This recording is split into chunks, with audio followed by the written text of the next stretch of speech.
Helpful है जितनी कि इंग्लिश मीडियम वालों के लिए है। मतलब इसमें कोई भी लैंग्वेज का दिक्कत नहीं आने वाला है कि इंग्लिश में लिख रखा हूँ तो हिंदी मीडियम वालों के लिए थोड़ी प्रॉब्लम होगी, हिंदी में बनाएं, ऐसा कोई दिक्कत नहीं आएगी। ठीक है, तो एक एक बातें जो भी आपका केमिस्ट्री का सिलेबस है यहाँ मैंने लिखा है, और ये अवतार से लिख रखा है। जो अवतार आपका आता है उसमें पीछे इंटरमीडिएट के प्रैक्टिकल का जो सिलेबस दे रखा था, ये प्रैक्टिकल, वो सारे प्रैक्टिकल मैंने यहाँ लिख रखे हैं। और इन हर एक प्रैक्टिकल्स के बारे में एक एक बातें कैसे किया जाता है, उसमें आपको क्या पढ़ना चाहिए और क्या वाइबा का क्वेश्चन तैयार करना चाहिए मौखिक प्रश्न के लिए, मतलब क्या पूछे जाने वाले, इन सब चीज़ों के बारे में डिटेल में बात करेंगे। ठीक है ना।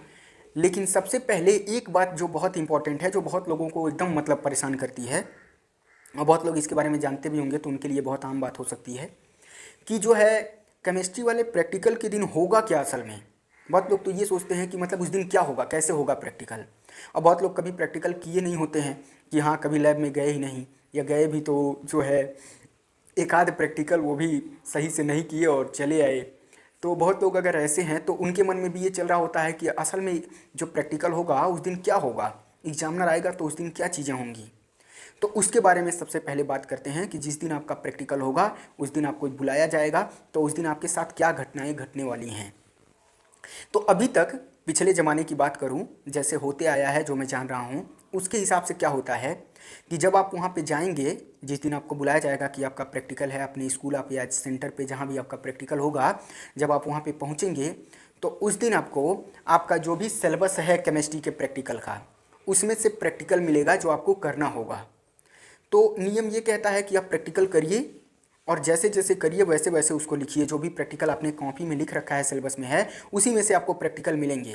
प्रैक्टिकल कैसे मिलेंगे, आपको उद्देश्य मिलेगा।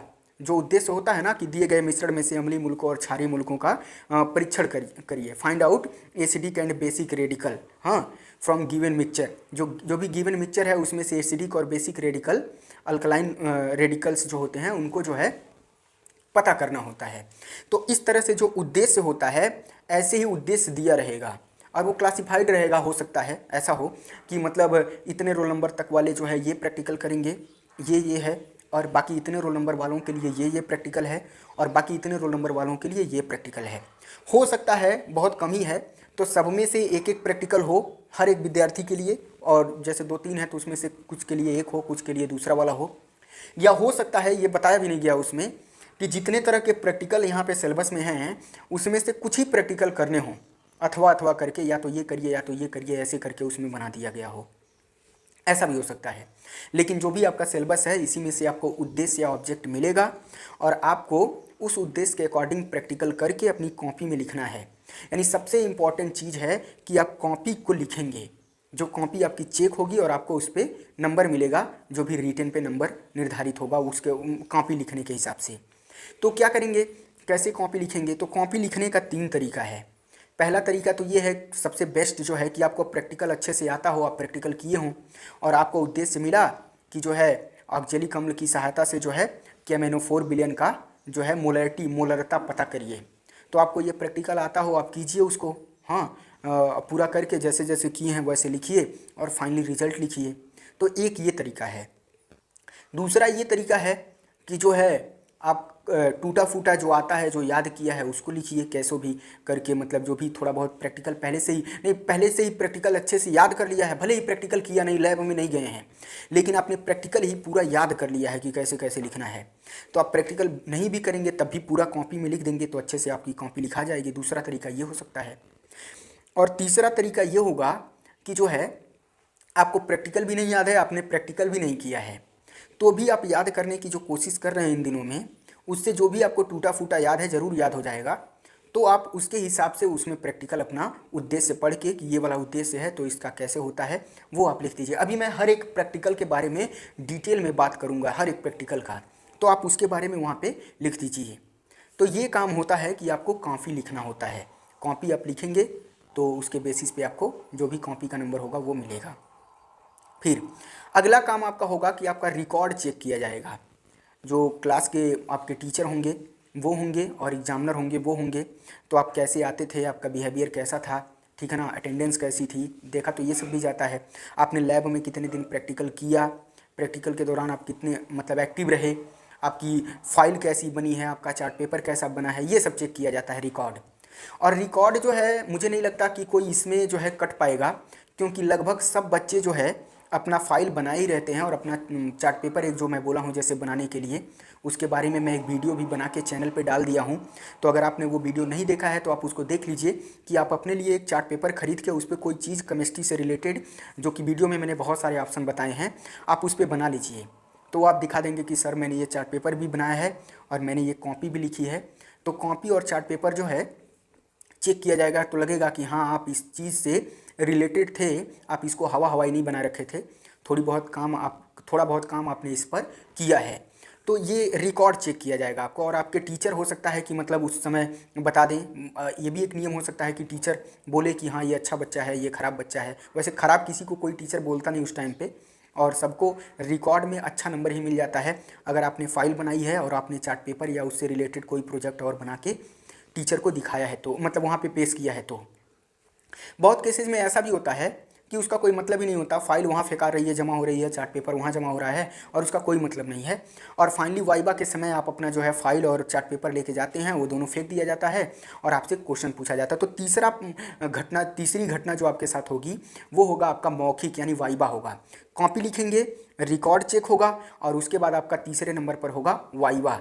तो जब वाइवा होगा तो उसमें क्या होगा आपके साथ, देखिए एक तो मैंने बताया कि चार्ट पेपर लेके जाएंगे, पेश कर देंगे, तो आप चार्ट पेपर से वो क्वेश्चन पूछ लेंगे, उससे रिलेटेड बातें पूछ सकते हैं कि अच्छा ये बनाए हो तो ये क्या है, ये क्या है, जो कि मैं उस वीडियो में पहले ही बता चुका हूँ, तो उसको भी इसमें बात करने का कोई मतलब है नहीं। दूसरा ये हो सकता है कि जो है आप कुछ बता ही ना पा रहे हों या एग्जामिनर ही कुछ थोड़ा अलग टाइप का हो, वो आपसे बुक से भी, केमिस्ट्री के बुक से भी क्वेश्चन पूछ सकता है। बता दो पहले चैप्टर का नाम क्या है, केमिस्ट्री में जो दूसरी वाली बुक है उसका पहले चैप्टर का नाम क्या है।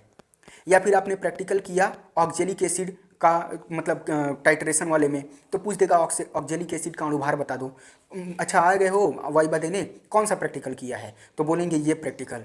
तो पूछ देगा कि उससे रिलेटेड बातें पूछ देगा, ऑक्जेलिक एसिड का अणुभार बता दीजिए, ऑक्जेलिक एसिड का फार्मूला बता दीजिए। या ऐसे कुछ पूछ सकता है कि ये बता दीजिए, ये जो कार्बोनेट रेडिकल के लिए आपने किया, सनसनाहट बुदबुदाहट के साथ गैस जो निकलती है, वो गैस कौन सी गैस होती है, कार्बन डाइऑक्साइड होती है, चूने के पानी को दूधिया कर देती है। और भी ऑपरेटर्स को लेकर के जो उपकरण होते हैं वहाँ के, उनको लेकर क्वेश्चन पूछ सकता है कि बताओ ये टेस्ट ट्यूब जो मोटा वाला होता है, जो पतला होता है, इसमें क्या डिफरेंस है। या जो पीपेट होता है जिसको मुंह से हम खींचते हैं, वो सब तो मतलब कुछ लोग जानते ही नहीं होंगे, तो अभी मैं उसका डिस्कस करूंगा, जब एक एक प्रैक्टिकल के बारे में डिस्कस करूंगा तो ऑपरेटर्स का नाम भी बताऊंगा।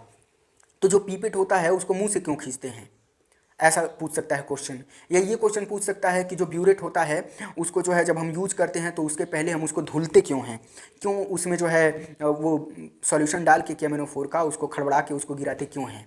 तो ये क्वेश्चन पूछ सकता है। मतलब जो भी आपका ऑपरेटस है, जो आपने प्रैक्टिकल किया है या जो आप चार्ट पेपर लेके वहाँ पहुँचे हैं, इन सब बातों से घुमा फिरा के वो क्वेश्चन पूछ सकता है। अदरवाइज आपके कोर्स से यानी कि आपके जो ये है बुक है उससे भी आपका वो क्वेश्चन पूछ सकता है, पहला पार्ट, लास्ट वाला पार्ट। बहुत कठिन क्वेश्चन नहीं पूछेगा कि बता दो हूं से डीकर अभिक्रिया होती है तो उसमें वो वाला ऐसे क्यों उससे हटा देता है, नाभिक से नहीं या इलेक्ट्रॉन से नहीं अभिक्रिया किस प्रकार होती है, इस तरह का क्वेश्चन नहीं पूछेगा। आपको चेक किया जाएगा कि मतलब आप पढ़ाई कैसे कर रहे थे, उन चीज़ों के बारे में कुछ पता है कि नहीं। और इस पर मैंने बता रखा है कि मतलब आप घुमा के कैसे उसको बता सकते हैं। अगर आपको नहीं मालूम है तो उसमें कोई दूसरा नाम ले सकते हैं जिससे वो उस क्वेश्चन को पूछेगा, जो आपको मालूम है तो आप उसको बता सकते हैं।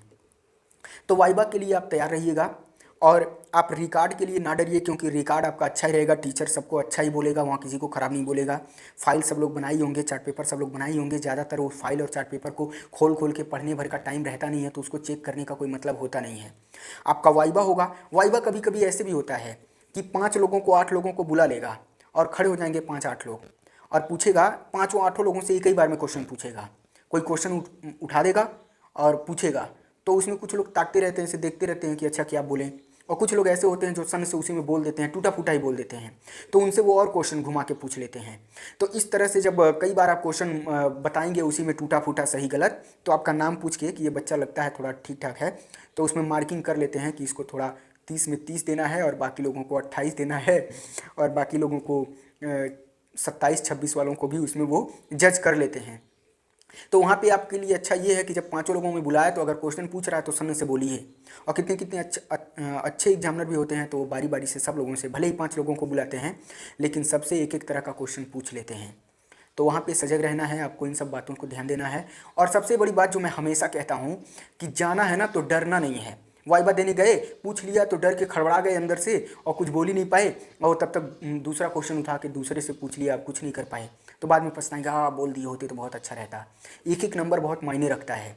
तो इसीलिए सबसे ज़रूरी बात है कि डरना नहीं है, टेंशन फ्री रह के बाहर से जो है उस दिन जो है थोड़ा एक्सरसाइज करके जाइएगा, मौज मस्ती करके, एकदम टेंशन ही ना लीजिएगा। वो कुछ नहीं कर सकते, वो भी टीचर ऐसे ही होते हैं जैसे हम लोग हैं, जैसे आप हम लोगों को कुछ नहीं समझते हैं तो वैसे उन लोगों को भी कुछ नहीं समझिएगा। मतलब थोड़ा बहुत समझिएगा, सीरियस रहिएगा, ऐसा ना करिएगा कि मतलब काट के सीधे 26 में 26 ही दे दें, ठीक ना, 30 से 26 पे पहुंचा दें, तो ये काम करना है। तो वाइवा को लेके आप ऐसी बातें समझ सकते हैं। बाकी जो भी प्रैक्टिकल है अभी मैं जब उसका डिस्कस करूंगा तो उससे रिलेटेड कैसा वाइवा का क्वेश्चन बनेगा मैं उसके बारे में भी आपको बताऊँगा, ठीक ना। तो उसके बाद अब हम बढ़ जाते हैं अपने प्रैक्टिकल पर, जो सिलेबस में है उसके बारे में। तो ये 3 चीज़ें जो है आपके साथ शुरुआत में उस दिन होने वाली हैं। मैंने बताया कि आपकी कॉपी चेक की जाएगी, रिकॉर्ड चेक किया जाएगा, आपको प्रैक्टिकल एक कॉपी मिलेगी, उसमें लिखना होगा, चाहे जैसे भी लिखिए, ठीक है ना, चाहे याद हो तब लिखिए, चाहे प्रैक्टिकल करके लिखिए, चाहे याद नहीं है, प्रैक्टिकल नहीं किया है तो टूटा फूटा बना के लिखिए। और उसके बाद आपका वाइवा होगा। तो आपको कॉपी लिखने को लेकर थोड़ा सजगता दिखानी है और वाइवा के लिए बहुत ज़्यादा सजगता दिखानी है, क्योंकि कई बार ऐसा भी होता है कि वाइवा से ही वो नंबर मार्क कर लेते हैं कि ये बच्चा बहुत अच्छे से बोल रहा था तो ये नंबर भी ऐसा ही पाना चाहिए। तो ये सब बातें आपकी होंगी, ठीक है। उसके बाद बात करें आगे चल के अपने प्रैक्टिकल के सिलेबस के बारे में। तो पहला वाला जो आपका सिलेबस है, मतलब प्रैक्टिकल है, अवतार में जो दिया है, नाम है क्वालिटेटिव एनालिसिस, गुणात्मक विश्लेषण, ठीक है ना। तो क्वालिटेटिव एनालिसिस का मतलब क्या है कि मतलब कोई मटेरियल है तो उसका एनालिसिस करना कि उसमें कौन कौन सी चीज़ें हैं, गुणात्मक विश्लेषण करना, उसके गुणों के आधार पर विश्लेषण करना। एक मिक्सचर दिया गया है तो उसका गुण चेक करिए कि सल्फ्यूरिक एसिड मिलाने से क्या होता है, हाँ हाइड्रोक्लोरिक एसिड मिलाने से क्या होता है, कंसनट्रेटेड या मिलाने से कौन सी गैस बनती है, और छेप बनता है, कलर चेंज होता है, कोई गैस बनती है। इन सब चीज़ों के बेसिस पर, उनके गुणों के आधार पर उस केमिकल का एनालिसिस करना कहलाता है गुणात्मक विश्लेषण, क्वालिटेटिव एनालिसिस कहलाता है। और इस पर मैंने एक वीडियो बनाया है अम्लीय मूलकों के परीक्षण के बारे में, वो वीडियो चैनल पे अपलोड है, आप चाहें तो उसको भी देख सकते हैं। बहुत डिटेल में उसको समझाया हूँ और बहुत बेहतरीन वीडियो है कि कौन से रेडिकल्स जो हैं सल्फ्यूरिक एसिड कंसनट्रेटेड वाले से चेक किए जाते हैं, कौन वाले डाइल्यूट वाले से चेक किए जाते हैं, कौन वाले दूसरे तरीके से चेक किए जाते हैं, तो उसके बारे में उसमें बताया हूँ। और बाकी कुछ रिएक्शंस भी बताया हूँ कि मतलब कोई जो होता है, मान लीजिए कि सफ़ेद धुआं निकलता है तो वो क्यों निकलता है, अमोनियम क्लोराइड का सफ़ेद धुआं होता है वो NH4Cl का, तो उसकी रिएक्शंस भी लिख के बताया हूँ। लेकिन अभी एक दिन बचा हुआ है तो हर एक प्रैक्टिकल की रिएक्शन लिख के बता पाना संभव नहीं है। तो इसके लिए मैं आपको यही सजेस्ट करूँगा, आप इसके बारे में जानते भी हैं, मिक्सचर लिया, जो भी लिखा है ना उद्देश्य, ठीक है, उद्देश्य लिखे होते हैं, फिर उपकरण लिखने होते हैं कि ये उपकरण आपको चाहिए, उसके बाद आप प्रयोग लिखते हैं, फिर प्रेक्षण लिखते हैं, ठीक है ना, एक्सपेरिमेंट, फिर ऑब्जर्वेशन, फिर आप कंक्लूजन क्या निकालते हैं, रिजल्ट क्या आता है, निष्कर्ष क्या निकालते हैं। तो ये चीज़ें आप रटिए, सब जितने भी हैं आपके प्रथम समूह के, द्वितीय समूह के, तृतीय समूह के, कौन कौन से first group, second group, zero group के कौन कौन से जो हैं आपके रेडिकल्स हैं, उनको रटिए, उनको पढ़िए बढ़िया से और याद करने की कोशिश करिए। घबराइए नहीं, रिलैक्स होकर उनको याद करने की कोशिश करिए इस प्रैक्टिकल के बारे में, क्वालिटेटिव एनालिसिस के बारे में, गुणात्मक विश्लेषण के बारे में, जिसमें हिंदी मीडियम वालों को अम्लीय तथा क्षारीय मूलकों का परीक्षण करना होता है। ऐसा वाला जो प्रैक्टिकल आपका होता है, जो आपकी कॉपी में लिखा गया होता है और आपने लिख रखा होगा। मैंने इस पर वीडियो भी बनाया है, मैं बता चुका हूँ, चैनल पे है, उसको आप देख भी सकते हैं। और इसके बारे में मैं नहीं जानता हूँ कि कोई भी अगर कभी प्रैक्टिकल लिखा होगा और किया होगा तो वो नहीं जान रहा होगा। मैं इतना तो जरूर जानता हूँ कि वो जान रहा होगा थोड़ी बहुत बात। इससे वाइवा का क्वेश्चन कैसा कैसा बन सकता है, जैसे मूलक क्या होता है, अम्लीय मूलक क्या होता है, क्षारीय मूलक क्या होता है, ठीक है ना। और या फिर किसी चीज़ को लेके क्वेश्चन बन सकता है, जैसे कि सल्फ्यूरिक अम्ल का फार्मूला, नाइट्रिक अम्ल का फार्मूला क्या होता है, हाइड्रोक्लोरिक अम्ल का फार्मूला क्या होता है। तो ऐसे छोटी छोटी चीज़ें इससे वाइवा का क्वेश्चन बन सकती हैं। और इस प्रैक्टिकल को आपको रटना होगा, जो भी आप कॉपी में लिखे हुए हैं। अगर आप रोज़ 1 घंटा इसको पढ़ेंगे तो रट जाएगा, ऐसी भी बड़ी बात नहीं है कि रटेगा नहीं। तो ये बात हो गई क्वालिटेटिव एनालिसिस की। तो चलिए अब बात करते हैं टाइट्रीमेट्रिक एनालिसिस की, जिसको हम लोग बोलते हैं अनुमापन, हिंदी में क्या बोलते हैं, अनुमापन। तो चलिए इसके बारे में अपने दूसरे वाले प्रैक्टिकल के बारे में बात करते हैं और देखते हैं इससे वाइवा को लेके कैसा कैसा क्वेश्चन आता है और कैसी कैसी बातें होती हैं। तो इसके लिए मैं यहाँ पे थोड़ा चित्र उत्र बना के इसके बारे में कुछ खास खास बातें हैं उनको भी मैं लिख देता हूँ। थोड़ी देर के लिए मैं वीडियो को पॉज करता हूँ ताकि एक ही बार में मैं टाइट्रीमेट्रिक एनालिसिस के बारे में बहुत सारी बातें आपको बता सकूँ। फिर धीरे धीरे क्रोमेटोग्राफी क्या होती है, ये सब चीज़ें क्या होती हैं, सबके बारे में हम लोग बात करेंगे, ठीक ना। तो चलिए हम बात करते हैं अपने दूसरे वाले प्रैक्टिकल के बारे में जिसका मैंने नाम दे रखा था टाइट्रीमेट्रिक एनालिसिस, यानी कि अनुमापन विधि, ठीक है ना। अनुमापनीय विश्लेषण इसको बोल सकते हैं हिंदी में, या टाइट्रेशन या अनुमापन। तो सबसे पहले मैं बता दूं कि टाइट्रेशन या अनुमापन है क्या। तो टाइट्रेशन या अनुमापन में, जिसको हिंदी में अनुमापन बोलते हैं, उसमें एक ऐसा सॉल्यूशन जिसकी कंसंट्रेशन हमको मालूम है, उसकी रिएक्शन एक ऐसे सॉल्यूशन से करवाते हैं जिसकी कंसंट्रेशन हमको नहीं मालूम है, और जिसकी कंसंट्रेशन हमको नहीं मालूम होती है उसकी भी कंसंट्रेशन हम इस मेथड के जरिए पता कर लेते हैं। यानी किसी अननोन कंसंट्रेशन वाले सॉल्यूशन का कंसंट्रेशन पता करना किसी नोन कंसंट्रेशन वाले सॉल्यूशन से रिएक्शन के द्वारा कहलाता है टाइट्रेशन। किसी अज्ञात सांद्रता वाले विलयन की क्रिया किसी ज्ञात सांद्रता वाले विलयन से करवा देने पर और अज्ञात सांद्रता वाले विलयन की सांद्रता करवा करके पता करना कहलाता है अनुमापन। विलयन की सांद्रता होती है ना, मोलरता में, नॉर्मलता में, पीपीएम में, शक्ति प्रतिशत में, द्रव्यमान प्रतिशत में, वही मोलैरिटी में, नॉर्मेलिटी में, पीपीएम। तो ये कंसंट्रेशन के बारे में है। मैं सीधे यहाँ पे कुछ बातें भी लिख रखा हूँ जो मैंने बोला था, और यहाँ पे मैं सीधे जो प्रैक्टिकल है उसी को पढ़ के आपको समझाने की कोशिश करता हूँ। तो यहाँ पे प्रैक्टिकल में ऑब्जेक्ट क्या है, उद्देश्य क्या है, टू डिटरमाइन द कंसंट्रेशन, यानी कि आपको कंसंट्रेशन पता करना। कंसंट्रेशन को जनरली किस में पता करते हैं, मोलैरिटी में। तो आपको सांद्रता पता करना है of KMnO4 to determine the concentration या मोलैरिटी ऑफ KMnO4, यानी KMnO4 यानी जिसको हम पोटेशियम परमैंगनेट कहते हैं, उसकी मोलैरिटी या कंसंट्रेशन पता करनी है। सॉल्यूशन बाय टाइट्रेटिंग इट, इसको टाइट्रेट करवा के मतलब रिएक्शन करवा के against 0.1 molar standard solution of oxalic acid. Oxalic acid के 0.1 मोलर, माने ऑक्जेलिक एसिड का एक सॉल्यूशन बनाना है और 0.1 मोलर वाला वो सॉल्यूशन होना चाहिए। उससे जो है आपको पोटेशियम परमैंगनेट का टाइट्रेशन करवा के पोटेशियम परमैंगनेट का आपको पता करना है कंसंट्रेशन। यानी आपके प्रैक्टिकल में क्या है, दो बातें समझ लीजिए। पहली बात, ऑक्जेलिक एसिड ऐसा है जिसका कंसंट्रेशन आपको मालूम होगा, आप उसको बनाएंगे, और पोटेशियम परमैंगनेट ऐसा है जिसका कंसंट्रेशन आपको इस मेथड से पता करना है, अनुमापन से। ये दोनों बातें क्लियर कर लीजिए, ठीक है। तो किसका सॉल्यूशन आपको बनाना है, ऑक्जेलिक एसिड का। तो ऑक्जेलिक एसिड कितना चाहिए, अगर आप 0.1 मोलर सॉल्यूशन आप बनाते हैं ऑक्जेलिक एसिड का, तो उसके लिए आपको ऑक्जेलिक एसिड कितना चाहिए, तो उसके लिए आपको ऑक्जेलिक एसिड चाहिए 3.150 ग्राम।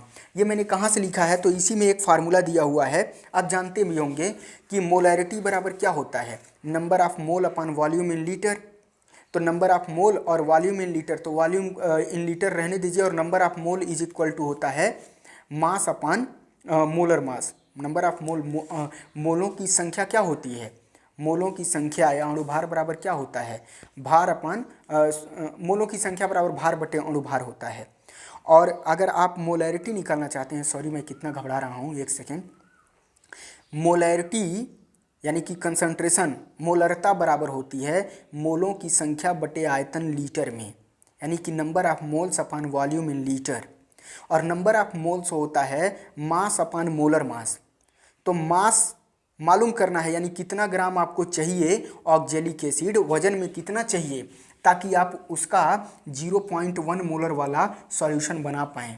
तो इसके लिए आपको इतना ग्राम चाहिए, यहाँ पे ये लिखा हुआ है, molarity m is equal to weight upon molar molecular weight into 100 upon volume. ये सारी बातें ये मैं यहाँ पे नहीं लिख पाया क्योंकि ये थोड़ा जगह उगह का कम पड़ रहा था, और ये छोटी सी बात है, शायद आपको समझ में आ गई होगी, मैं बहुत देर से इसको परेशान कर रहा हूँ। और एक कुछ और बातें हो सकती हैं छोटी छोटी, जैसे जो ऑक्जेलिक एसिड होता है उसका फार्मूला होता है C2H2O4, ठीक ना। इसका मोलर मास कितना होता है, 126 होता है, 126 ग्राम पर मोल होता है, और इसको एथेन डाइओइक एसिड भी कहते हैं। एथेन डाइओइक एसिड भी कहते हैं। अब इसमें आप देखिए सॉल्यूशन में एक फार्मूला पढ़े होंगे, ठीक ना, N1M1V1 is equal to N2M2V2। और यहाँ पे ये जो पहला वाला है ये ऑक्जेलिक एसिड के लिए है, जो सॉल्यूशन का कंसंट्रेशन आपको मालूम होगा, जो सॉल्यूशन आप बनाएंगे। और ये जो दूसरा वाला N2M2V2 है, ये सॉल्यूशन बनाएंगे तो बना बनाया आप ही को मिलेगा, मैंने आप ही को बना के सॉल्यूशन भरना है, लेकिन उसका कंसंट्रेशन आपको मालूम नहीं होगा, मतलब कि KMnO4 मतलब पोटेशियम परमैंगनेट। और एक और बात बता दूं, इन दोनों के बीच में रेडॉक्स रिएक्शन होती है। उस रेडॉक्स रिएक्शन का इक्वेशन भी मुझे यहाँ लिख देना चाहिए था, इसमें भी लिखा नहीं है क्योंकि मैं ज़्यादा डिटेल में जाऊँगा ना तो सारी चीज़ों के बारे में बता नहीं पाऊँगा। और मैं सोच रहा हूँ कि सबके बारे में थोड़ी बहुत बातें बता दूँ ताकि आप लोग याद कर सकें उसको। तो इसीलिए ये एक रिएक्शन होती है रेडॉक्स रिएक्शन, जिसमें ऑक्जेलिक एसिड जो होता है वो अपना जो है 2 इलेक्ट्रॉन जो होता है लूज करता है, और ये पोटेशियम परमैंगनेट होता है वो 5 इलेक्ट्रॉन गेन करता है। मतलब इलेक्ट्रॉनों का लेन देन होता है, उस दौरान रेडॉक्स रिएक्शन होती है सॉल्यूशन में। अभी मैं बता रहा हूँ कि रियल में प्रैक्टिकल कैसे होता है, तो मैं थोड़ा इसको बता दूँ तो टेंशन ना लीजिए, घबराइएगा नहीं। तो यहाँ से हमको यानी M2 पता करना है, क्योंकि यहाँ पे है क्या, N1 जो है नंबर ऑफ इलेक्ट्रॉन है ड्यूरिंग द रिएक्शन, ठीक है ना, और M1 क्या है, मोलर मास है, और V1 क्या है, वॉल्यूम है। और ये किसका है, ऑक्जेलिक एसिड का। ऐसे यहाँ पे भी ये नंबर ऑफ इलेक्ट्रॉन है, इलेक्ट्रॉनों की संख्या है, ये मोलर मास है, ये वॉल्यूम है। लेकिन ये किसका है, ये पोटेशियम परमैंगनेट KMnO4 का है। तो आपको मोलैरिटी पता करनी है, मोलर मास नहीं, सॉरी, ये मोलैरिटी है, यानी कि कंसंट्रेशन पता करना है। तो कंसंट्रेशन KMnO4 का पता करना है तो M2 का पता करना है, बाकी को इधर लेते आइए। तो इधर लेते आएंगे तो M2 इज इक्वल टू हो जाएगा N1M1V1 अपान N2V2। और N1 जो है ऑक्जेलिक एसिड जो होता है वो 2 इलेक्ट्रॉन का इंटरचेंज दिखाता है जब रिएक्शन होती है तो, और पोटेशियम परमैंगनेट जो है वो 5 इलेक्ट्रॉन का इंटरचेंज दिखाता है जब रिएक्शन होती है। तो ये रिएक्शन कब होती है अभी मैं बता रहा हूँ, उसको ब्यूरेट में भर के और नीचे जो है ऑक्जेलिक एसिड लेके फनल में खड़बड़ाते हैं, तो उसमें रिएक्शन होती है रेडॉक्स रिएक्शन। तो उसी दौरान जो है इलेक्ट्रॉन का एक्सचेंज होता है, और वही इलेक्ट्रॉन की वैल्यू है। ऑक्जेलिक एसिड जो है 2 इलेक्ट्रॉन का इंटरचेंज दिखाता है, और KMnO4 जो होता है वो 5 इलेक्ट्रॉन का दिखाता है, तो इसकी जगह पे यहाँ पे 5 लिखा गया है। बाकी यहाँ पे M1 V1 और V2 जो है वैल्यू रख देंगे तो आपको M2 की वैल्यू मालूम चल जाएगी। तो अब ये वैल्यू कैसे रखेंगे, तो देखिए भाई M1 किसका मोलैरिटी है, M1 जो है ऑक्जेलिक एसिड का, और ऑक्जेलिक एसिड का कंसंट्रेशन तो आपको ऑलरेडी मालूम है 0.1, तो यहाँ पे 0.1 रख देंगे। और V1 और V2 कहाँ से रखेंगे इसकी बात हम करते हैं, तो ये प्रैक्टिकल आपको शायद समझ में आएगा। तो इसमें जो ये पढ़ा, थोड़ा मटेरियल के बारे में बात कर लेते हैं। इसमें आपको एक मीजरिंग फ्लास्क चाहिए, एक बर्तन चाहिए फ्लास्क जिसमें आप मीजर कर सकें, ठीक ना। ग्लेज्ड टाइल चाहिए, एक वाइट कलर का टाइल चाहिए जिस पे आप फनल को रखेंगे। ब्यूरेट चाहिए। ब्यूरेट क्या होता है, ब्यूरेट एक पाइप होता है ग्लास का, और उसमें जो है आप KMnO4 सॉल्यूशन भर के ब्यूरेट स्टैंड में उसको ऐसे लगा देते हैं, और उसमें एक नज़ल ऐसे होती है और एक ऐसे टोटी टाइप का होता है, उसको जब आप खोलेंगे ना तो वहाँ से वो KMnO4 सॉल्यूशन बूंद बूंद करके नीचे गिरेगा, स्लोली स्लोली धीरे धीरे। और उसके नीचे आप एक बर्तन में जो होता है, यहाँ पे और भी बातें देखिए मैं बता दूँ, बर्नर होता है गर्म करने के लिए, ठीक ना। ब्यूरेट होता है, ब्यूरेट स्टैंड होता है, ब्यूरेट जिस पे लगाया जाता है, ठीक ना। वायर गेज होता है, पीपेट होता है। पीपेट क्या होता है, उसको मुंह से खींचा जाता है, जैसे वो पीते हैं ना कोल्ड ड्रिंक वाला, वो होता है सीक टाइप का, ऐसे उसमें डाल के उसको मुंह से उल्टा सांस लेते हैं तो वो खींचाता है। तो ऐसे एक पीपेट होता है, उसके जरिए हम सॉल्यूशन को खींचते हैं मुंह से सांस ले करके। ज़्यादा तेज़ी से अगर प्रैक्टिकल होगा भी जहाँ जाइएगा करने तो इतना तेज़ी से ना खींच लीजिएगा कि वो सीधे अंदर चला जाए। खींचते हैं और देखते हैं जहाँ तक रिक्वायर्ड होती है वहाँ तक अगर वो आ जाता है तो फिर उसको बंद करके हाथ से ऐसे बंद कर लेते हैं तो वहाँ तक वो रुक जाता है। मतलब समझ लीजिए किसी चीज़ में से नाप के लेने का वो थोड़ा सा एक तरीका है, एक ऑपरेटस है, वो बर्तन है समझ लीजिए। तो ये हो गया। केमिकल बैलेंस चाहिए तराजू तौलने के लिए, कोनिकल फ्लास्क चाहिए, और फनल चाहिए। फनल माने कुप्पी चाहिए, जो कुप्पी होती है जिसके ज़रिए आप किसी चीज़ को भरेंगे। तो इस प्रैक्टिकल को अगर मैं समझाऊं ऐसे ही, क्योंकि मेरे पास चित्र बनाने भर का भी टाइम नहीं है और मेरे पास ऐसा कोई बोर्ड वोर्ड नहीं है कि मैं इसमें स्मार्ट बोर्ड हो मैं दिखा दूं, लेकिन मैं समझाने की कोशिश करता हूं, ध्यान से मेरी बात को सुनिए, ठीक है। करते क्या हैं कि जो है एक ब्यूरेट लेते हैं, ठीक ना। ब्यूरेट वो होता है जिसमें आप KMnO4 पोटेशियम परमैंगनेट लाल दवा जो होता है उसको भरने वाले हैं। तो ब्यूरेट में क्या होता है, एक लंबी पाइप होती है, नीचे एक टोटी टाइप का लगा होता है, उसको घुमाने से नीचे से वो जो भी चीज़ उसमें भरा रहेगा वो गिरेगा, ठीक ना। और उस पर ऐसे स्केलिंग की गई होती है कि आप पढ़ सकते हैं कि यहाँ तक भरा था और यहाँ तक गिर गया, मतलब इतना जो है मटेरियल इतने ml गिरा या इतने ml ऐसे कुछ हुआ, तो वो होता है ब्यूरेट, ठीक है ना। उसको पहले क्या करना होता है, पहले थोड़ा सा उसमें पानी डाल के खड़बड़ा के धुल लेते हैं। उसके बाद जिस सॉल्यूशन को भरना होता है, इसमें बेसिकली KMnO4 को पोटेशियम परमैंगनेट को भरना है, तो KMnO4 को पोटेशियम परमैंगनेट का सॉल्यूशन उसमें भर लेते हैं। और भरने के बाद थोड़ा सा उसका नज़ल खोल के वहाँ से उसको 2-4 बूंद 10 बूंद गिरा देते हैं, ताकि उसमें एयर वेयर हो तो वो एयर भी निकल जाए, और उसको उसमें भरा रहने देते हैं। और भरने के बाद एक रीडिंग ले लेते हैं, वहाँ तक उसको रीडिंग ले करके उसको उसमें टांग देते हैं। एक ब्यूरेट जो है उसका एक ब्यूरेट स्टैंड होता है, तो उसमें उसको फंसा देते हैं। और एक दूसरा होता है कोनिकल फ्लास्क जो है आपका, उसमें आप ऑक्जेलिक एसिड का जो आप सॉल्यूशन बनाए हैं, जो कि आपका 0.1 मोलर है, उसमें उसको भर लेते हैं। और भरने के बाद उसका भी वॉल्यूम जानते रहते हैं कि मैंने कितना वॉल्यूम लिया, तो वही आपका जो ये V1 है वही ऑक्जेलिक एसिड का वॉल्यूम है कि कितना ऑक्जेलिक एसिड आप कोनिकल फ्लास्क में लेते हैं। और V2 क्या है, जब आप उसको ऑक्जेलिक एसिड को उसके नीचे कोनिकल फ्लास्क में रख के ब्यूरेट के नीचे आप ऐसे ले लेते हैं और उसको धीरे धीरे नज़ल खोलते हैं उसका, तो उसमें से ब्यूरेट में से जो KMnO4 भरा हुआ है वो धीरे धीरे उसमें मिलता है, और वो रेड कलर का होता है, लाल कलर का, पिंक टाइप का होता है। तो जब आप उसको ऐसे हिलाएंगे ना थोड़ा सा ऑक्जेलिक एसिड को, तो रिएक्शन होगी, और जो पिंक कलर का उसमें गिरेगा तो पिंक कलर का होगा, लेकिन जैसे उसको खड़बड़ाएंगे तो वो तुरंत ही उसमें फिर गायब हो जाएगा। फिर नज़ल खोलेंगे, थोड़ा सा गिराएंगे, फिर ऐसे खड़बड़ाएंगे तो फिर वो उसमें गायब हो जाएगा। फिर नज़ल खोलेंगे, फिर उसमें गिराएंगे, फिर ऐसे घोलेंगे तो फिर वो गायब हो जाएगा। एक और बात बताना भूल गया हूँ कि जो ऑक्जेलिक एसिड का सॉल्यूशन आपने लिया है ये कोनिकल फ्लास्क में, उसको पहले बर्नर पर रख के गर्म कर लेते हैं 50 से 60 डिग्री सेंटीग्रेड तक, सब इसमें लिखा हुआ है। 50 से 60 डिग्री सेंटीग्रेड तक उसको गर्म कर लेते हैं ताकि रिएक्शन अच्छे से हो सके। इसकी रिएक्शन स्लो होती है, जब गर्म नहीं किए रहेंगे तो वो जल्दी से रिएक्शन नहीं होगी, उसको खड़बड़ाएंगे तब ज़्यादा टाइम लेगा, तब जाके वो घुलेगा। जैसे बहुत ज़्यादा भी नहीं गर्म करना है, 100 तक गर्म करके ब्लास्ट करवा दीजिए उसको। 50 से 60 तक गर्म करते हैं। इसका एक मेथड है कि आप उसको गर्म करिए और फ्लास्क को उठा के हथेली पे रखिए, तो जब हथेली आपकी सह ना पाए, उसको ज़्यादा गर्म लगे, तब उसको गर्म करना बंद कर दीजिए। उसके बाद आप ब्यूरेट के नीचे ले जाइए और ब्यूरेट खोलिए, और उसमें से पोटेशियम परमैंगनेट गिरेगा आपके कोनिकल फ्लास्क में जिसमें आपका ऑक्जेलिक एसिड रखा हुआ है, और उसको खड़बड़ाइए जब तक वो उसमें घुल जाता है, उसका कलर गायब होता रहता है, तब तक आप उसको ब्यूरेट को खोल खोल के पोटेशियम परमैंगनेट उसमें गिराते रहिए। फाइनली एक बार ऐसा कंडीशन आएगा कि जब वो गिरेगा उसमें और उसके बाद उसको खड़बड़ाएंगे तो वो गायब नहीं होगा, वो परमानेंट जो है उसको पिंक कलर में बना देगा।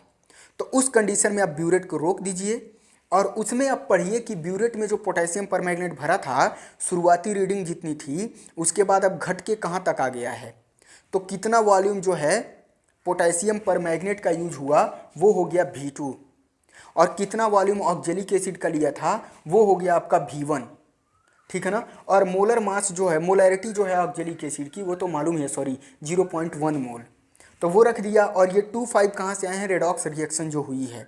तो ये सारा वैल्यू रख करके आप जो है पोटेशियम परमैंगनेट का जो है मोलैरिटी आप निकाल लेंगे। मैंने गलत बोल दिया कि नहीं, सही बोला, हाँ, पोटेशियम परमैंगनेट का आप जो है निकाल पाएंगे मोलैरिटी, यानी कि सांद्रता निकाल पाएंगे, कंसंट्रेशन निकाल पाएंगे।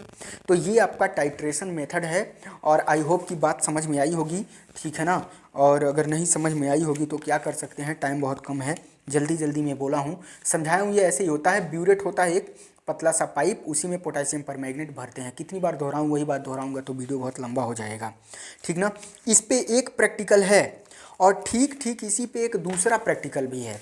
इस प्रैक्टिकल में क्या है कि आपको इसमें भी KMnO4 का, टू डिटरमाइन द कंसंट्रेशन या मोलरिटी ऑफ KMnO4, यानी कि KMnO4 का सांद्रता पता करना है, मोलरता पता करना है।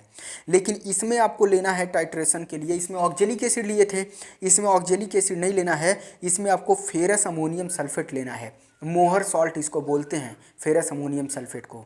FeSO4 फार्मूला होता है, उसके बाद फार्मूला होता है NaS4 होल ट्वाइज SO4 और 6H2O भी उसमें रहता है, क्रिस्टल मॉलिक्यूल होता है वाटर का।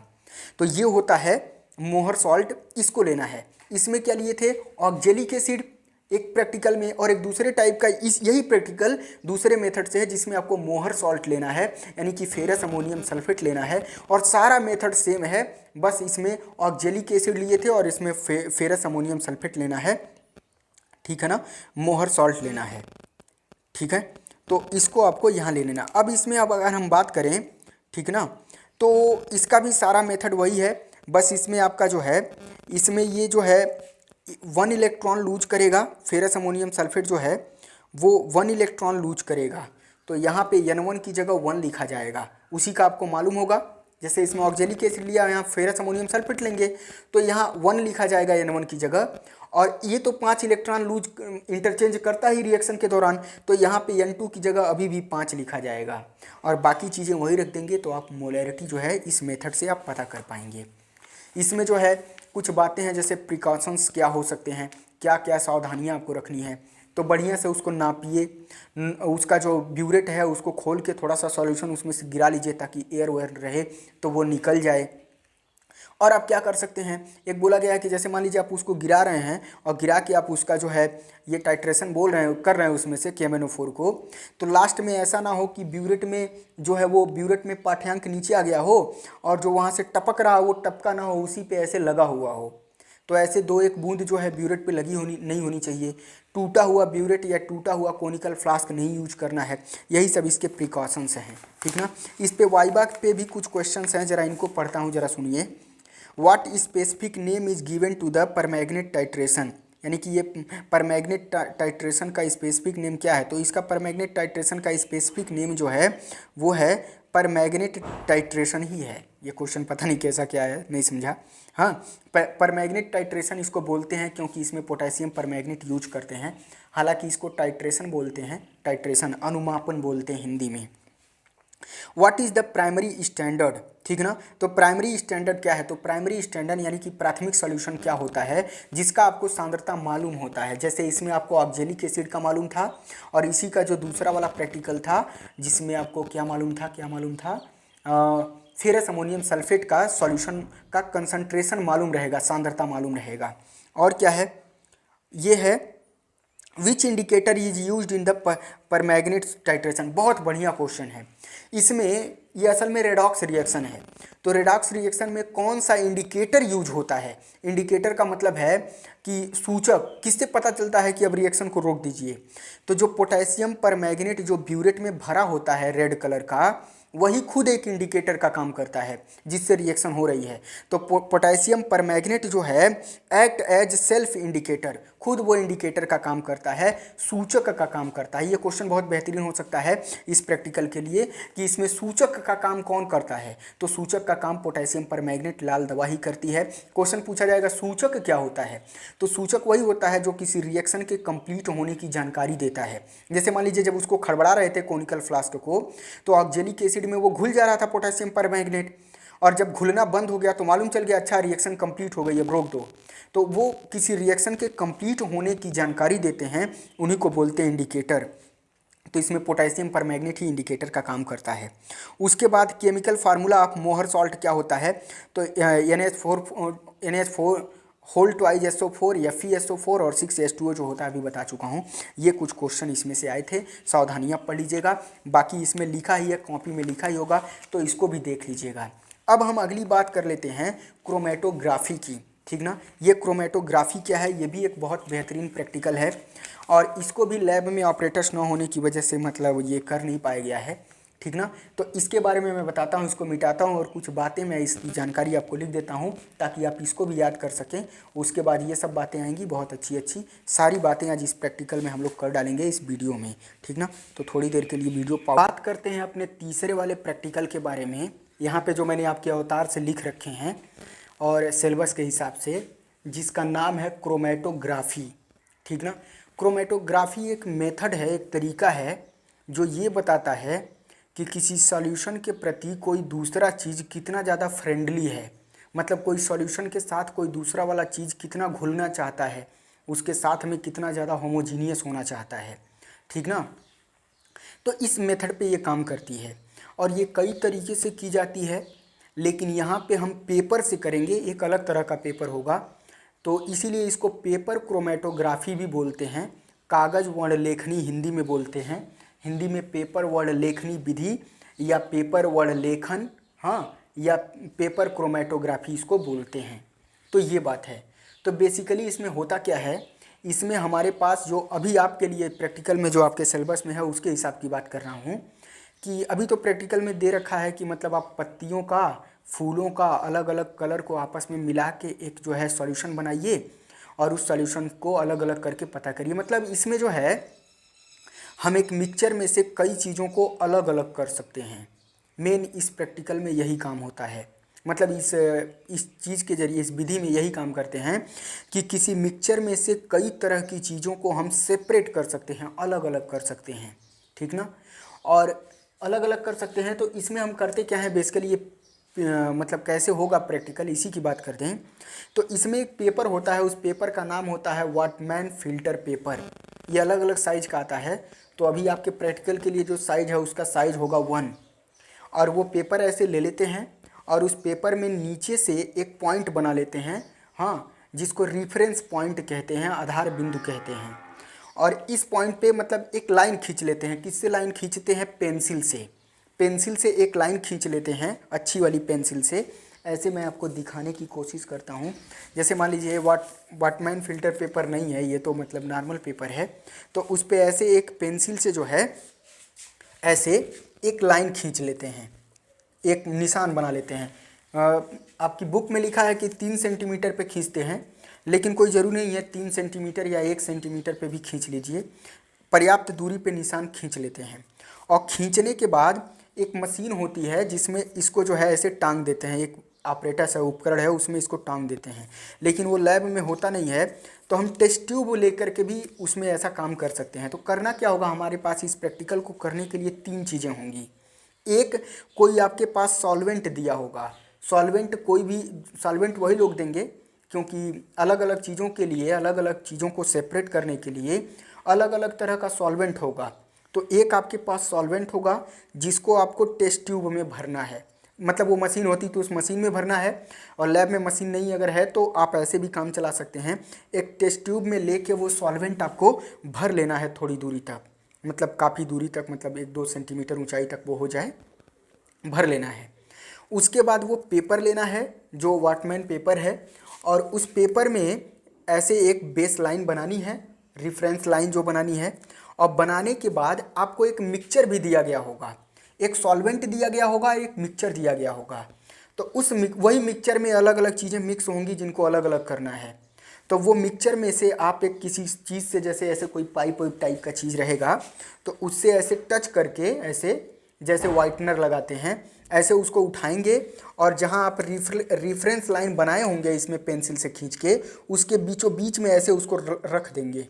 वहाँ पे जो भी मिक्सचर दिया होगा, फिर से मैं दोहरा दे रहा हूँ, जो भी मिक्सचर दिया होगा जिसमें से आपको जो है कंपोनेंट को सेपरेट करना है, उसको आप उठाएंगे, और जो वॉटमैन पेपर होगा जिस पे आप बेस लाइन बनाए होंगे, रेफरेंस लाइन, उसके बीचों बीच में ला के उसको ऐसे यहाँ पे रख देंगे। जैसे मैं यहाँ पे ऑलरेडी आपको बना के रख दिया था ताकि वीडियो लंबा ना हो। यहाँ लाइन खींच के इस पे इसको ऐसे रख देंगे, और उस टेस्ट ट्यूब में जिसमें आप सॉल्यूशन भरे होंगे उसमें इसको ऐसे लटका देंगे। अब ये थोड़ा चौड़ा है, मतलब ये ऐसा होना चाहिए कि टेस्ट ट्यूब से ना टच करे और ना ऐसे ये सब ना हो, अच्छे से मतलब उसमें लटक जाए। तो किसी चीज़ की मदद से, जैसे ये पतला सा होगा अगर, तो जो है जल्दी से फट जाओ, वीडियो नहीं तो लंबा हो जाएगा बालक। हाँ देखिए ये फट गया। तो इसको जो है ऐसे इसमें लटका देना है, एक कार्क की मदद से हम लटकाते हैं ऐसे। और ये जो है इसमें इधर इधर कहीं भी टच नहीं होना चाहिए, और ये सॉल्यूशन में डूबा हुआ होना चाहिए। लेकिन जो बेस लाइन आप बनाए होंगे, जो ये खींचे होंगे, ये सॉल्यूशन के अंदर नहीं डूबा होना चाहिए। मतलब सॉल्यूशन यहाँ तक या यहाँ तक, इधर यहाँ तक, यहाँ तक, यहाँ तक, यहाँ तक होना चाहिए। ये जो आपका ये पॉइंट यहाँ पे बनाए हैं, ला के मिक्सचर को जो रखे हैं, जो बेस लाइन रेफरेंस लाइन बनाए हैं, वो सॉल्यूशन बोल रहा हूँ, वो सॉल्वेंट में नहीं डूबनी चाहिए जो सॉल्वेंट आपको मिलेगा।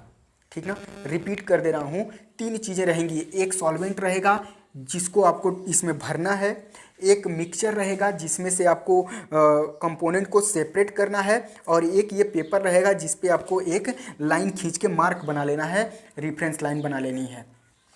मिक्सचर को लाके इस पे बीचों बीच में रख देना है, और इस पेपर को जो है उस टेस्ट ट्यूब में लटकाना है, और ये जो सॉल्वेंट रहेगा उसमें डुबाना है। लेकिन कितना डुबाना है? सिर्फ इतना तक, थोड़ा सा, मतलब ये नहीं डूबना चाहिए, थोड़ा ऊंचाई तक यहाँ तक रहे या यहाँ तक रहे, अच्छा खासा डूब भी जाए, लेकिन ये नहीं डूबना चाहिए। अगर आप ये निशान यहाँ तक मारे हैं मान लीजिए, तो यहाँ तक डूब जाए तो कोई फ़र्क नहीं है, लेकिन ये लाइन नहीं डूबनी चाहिए। ये इसका एक बेहतरीन क्वेश्चन हो सकता है कि जो बेस लाइन या रेफरेंस लाइन बनाते हैं वो चीज़ सॉल्यूशन में नहीं डूबनी चाहिए, वो ऊपर ही रहनी चाहिए। तो जब आप इसको ऐसे इसमें लटका देते हैं ना, आई होप बात समझ में आ गई होगी। एक ही बात कितनी बार दोहराने लगता हूँ, पागल हूँ मैं, ठीक ना। तो ऐसे जब आप इसमें लटका देते हैं इसको, तो एक होता है ना केसिकत्व वाला गुण, उसकी वजह से ये जो सॉल्वेंट होता है ये इसमें ऊपर चढ़ने लगता है, और जब ये ऊपर आता है तो वो सॉल्वेंट ऐसा होता ही है कि वो मिक्सचर को जो है अपने में घोल लेता है, और मिक्सचर भी उसके साथ ऊपर आने लगता है। तो उस मिक्सचर में जो अलग अलग चीज़ें होंगी, जैसे मान लीजिए कैडमियम और कापर का आयन है, तो कापर आयन थोड़ी दूर तक गया तो कैडमियम आयन और ऊंचाई तक चला गया। अब जो जितना बोला ना, शुरुआत में ही बता दिया हूँ कि ये विधि, ये जो वर्ण लेखनी विधि है, ये इस बेस पे काम करती है क्रोमेटोग्राफी, कि कोई मटेरियल किसी सॉल्वेंट के साथ कितना फ्रेंडली है। तो इस मिक्सचर में कई लोग होंगे, तो कोई लोग सॉल्वेंट के साथ ज़्यादा फ्रेंडली होंगे, कोई लोग सॉल्वेंट के साथ कम फ्रेंडली होंगे। तो जो ज़्यादा फ्रेंडली होंगे वो सॉल्वेंट के साथ ज़्यादा ऊंचाई तक आएंगे, और सॉल्वेंट ऐसे चढ़ता जाएगा ऊपर धीरे धीरे। क्यों चढ़ेगा? एक प्रोसेस होता है केसिकत, तो आप सुने होंगे। जैसे तौलिए को पानी में लटका देंगे, रात भर छोड़ देंगे, तो सुबह देखेंगे तो पानी ऊपर तक चढ़ जाएगा, पूरा तौलिया भीग जाएगा, पानी ऐसे चढ़ जाता है। यहाँ पानी की बात नहीं है, कोई भी आप सॉल्वेंट ले सकते हैं, कोई भी नहीं ले सकते हैं, हर एक मिक्सचर के लिए अलग अलग तरह का सॉल्वेंट होता है। तो जब वो चढ़ेगा ऊपर, तो उसके साथ यहाँ पे जब छोटा सा पॉइंट के रूप में ये मिक्सचर रखे हैं, वो भी उस सॉल्वेंट के साथ ऊपर जाएगा। लेकिन उस मिक्सचर में कोई कम चीज़ ऐसा होगा जो सॉल्वेंट के साथ कम फ्रेंडली होगा, तो कम ऊंचाई तक जाएगा। कोई ऐसा होगा जो ज़्यादा फ्रेंडली होगा, तो वो ज़्यादा ऊंचाई तक जाएगा। और फाइनली सॉल्वेंट उससे भी आगे ऊंचाई तक चढ़ जाएगा।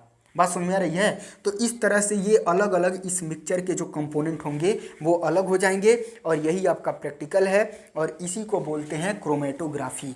यानी किसी मिक्सचर में से कंपोनेंट्स को अलग अलग करना पेपर की मदद से। इसका नाम क्या है, ये सब क्या बातें हैं मैंने बता दिया। ये सॉल्वेंट मिक्सचर के हिसाब से होता है कि कौन सा मिक्सचर है, कौन सा सॉल्वेंट होना चाहिए। लेकिन आपके पेपर में इसका मतलब ये अवतार में जो है इसका नाम बता रखा है कि जो मिक्सचर है वो कलर्ड फ्लावर को मिक्स करके एसीटोन या मेथेनॉल में बनाया जाएगा। कोई कई कलर के फूल हों, उनको एसीटोन या मेथेनॉल में कूट कूट के खूब बना के पानी मिक्सचर की तरह, और उसको फिल्टर पेपर से छान लिया जाएगा। और जो सॉल्वेंट होगा वो 20 ml आपको दिया जाएगा, जिसमें क्या होगा, पेट्रोलियम ईथर होगा और क्लोरोफॉर्म होगा। 19 ml पेट्रोलियम ईथर होगा और 1 ml क्लोरोफॉर्म होगा, या फिर पेट्रोलियम ईथर 18 ml होगा और एसीटोन होगा। ये दोनों में से कोई एक तरह का आपको सॉल्वेंट दिया जाएगा, और मिक्सचर आपको ये बनाना है, ऐसा उसमें बताया गया है। लेकिन ऐसा भी हो सकता है कि वो सब क्या करें कि आपको मिक्सचर भी पहले से ही बना के दे दें और आपको सॉल्वेंट भी दे दें, बस आपको ऐसा करना हो। और इसमें आपको एक RF वैल्यू निकालनी होती है, ठीक ना, रिटार्डेशन फैक्टर निकालना होता है, उसके बारे में आपको पता करके उनको बताना हो। तो रिटार्डेशन फैक्टर कैसे निकालते हैं, तो देखिए उसके बारे में मैं अपना मार्कर पता नहीं कहाँ रख दिया हूँ। ओह, ये तो गड़बड़ हो गया, मार्कर मैं कहाँ रख दिया हूँ। वीडियो भी लंबा होता जाएगा ऐसे रहेगा तो। 1 सेकेंड रुक जाइए, थोड़ा सा जस्ट होल्ड 1 सेकेंड। यहाँ पे रिटार्डेशन फैक्टर कैसे निकालते हैं ज़रा देखिए। जैसे मान लीजिए कि जो है आपका जो सॉल्वेंट था, जो टेस्ट ट्यूब के अंदर, ऐसे जो टेस्ट ट्यूब थी इसमें सॉल्वेंट यहाँ तक भरा हुआ था ऐसे, और ये जो आपका पेपर था इतना डूबा हुआ था, और आप यहाँ पे निशान मार के जो है इस मिक्सचर को यहाँ पे ऐसे पॉइंट किए हुए थे, रखे हुए थे। तो जो सॉल्वेंट था मान लीजिए वो यहाँ तक चढ़ गया ऐसे, ठीक है। और जो इस मिक्सचर के कई कंपोनेंट थे, कोई यहाँ तक आया, कोई यहाँ तक आया, कोई यहाँ तक आया, अगर कई कंपोनेंट थे तो सबका अलग अलग आरएफ फैक्टर होगा। अगर मान लीजिए आप इसका आरएफ फैक्टर निकालना चाहते हैं तो इस बेस लाइन से इसकी कितनी ऊंचाई है इसको ऊपर लिखेंगे, डिस्टेंस ऑफ मूवेड, हाँ डिस्टेंस मूव्ड बाय पिगमेंट, जो भी पिगमेंट इसमें अलग अलग कलर होंगे वो सेपरेट हो जाएंगे, तो जो यहाँ तक आएगा उसकी ऊंचाई ऊपर लिखेंगे और पूरे सॉल्वेंट की ऊंचाई जो जहाँ तक गया है उसकी ऊंचाई नीचे लिखेंगे। तो इस वाले का जो भी ये होगा, मान लीजिए इसका नाम ए है तो इसका आरएफ फैक्टर निकल जाएगा। इसी तरह से ये कोई दूसरा है, मान लीजिए पीला कलर या हरा कलर है, इसका नाम मान लीजिए बी है, इसका आरएफ फैक्टर कैसे निकालेंगे, तो इसकी ऊंचाई यहाँ से यहाँ तक और अपान में सॉल्वेंट की ऊंचाई यहाँ से यहाँ तक नीचे लिख देंगे, ठीक ना।